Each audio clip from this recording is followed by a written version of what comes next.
ಶಿವನಿಗೆ ಪ್ರಿಯವಾದಂಥ ತುಂಬೆ ಹೂವುಗಳು ನಮ್ಮ ವಾಕಿಂಗ್ ಗಾರ್ಡನ್ನಲ್ಲಿ ಅರಳಿದೆ.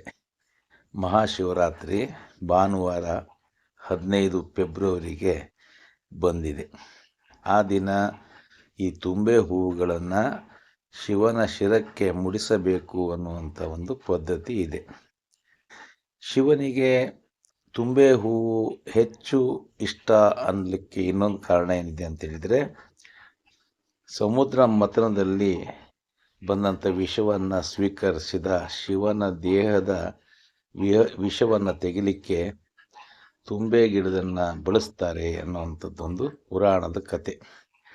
ಆದ್ದರಿಂದ ಶಿವನಿಗೆ ತುಂಬೆ ಹೂವು ಅಂದರೆ ಭಾಳ ಇಷ್ಟ ಅಂತ. ಇದು ಅತ್ಯಂತ ಸಣ್ಣದಾದಂಥ ಗಂಟೆ ಆಕಾರದ ಬಿಳಿ ಹೂವುಗಳು.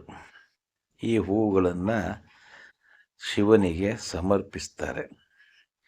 ಶಿವನಿಗೆ ಇಷ್ಟವಾದಂಥ ತುಂಬೆ ಹೂವು ಪ್ರತಿ ಮಹಾಶಿವರಾತ್ರಿಯ ಸಂದರ್ಭದಲ್ಲೇ ಹೆಚ್ಚು ಅರಳುತ್ತೆ. ನೋಡಿ ಹೇಗಿದೆ ಅಂತ. ಇದು ನನ್ನ ವಾಕಿಂಗ್ ಗಾರ್ಡನ್ನಲ್ಲಿ 4-6 ಹೂ ಕುಂಡಗಳಲ್ಲಿ ಬಿಳಿ ತುಂಬೆ ಹೂವಿನ ಗಿಡಗಳಿದೆ. ಅಲ್ಲಿ ಅರಳಿದ ಈ ಪುಷ್ಪಗಳನ್ನು ನೋಡಿ. ಶಿವನ ದೇಹದ ವಿಷವನ್ನು ನಿಯಂತ್ರಣ ಮಾಡಿದಕ್ಕೋಸ್ಕರ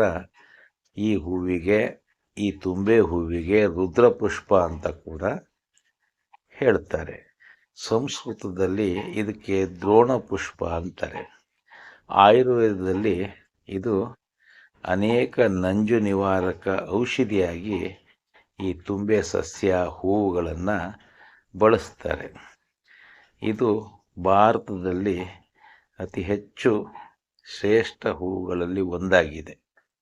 ಇದನ್ನು ಎಲ್ಲಾದರೂ ಕೂಡ ನೀವು ಕಳೆಯ ಗಿಡಗಳಂತೆ ನೋಡಲಿಕ್ಕೆ ಸಿಗುತ್ತೆ. ಇದೇ ತುಂಬೆ ಹೂವು ದ್ರೋಣ ಪುಷ್ಪ.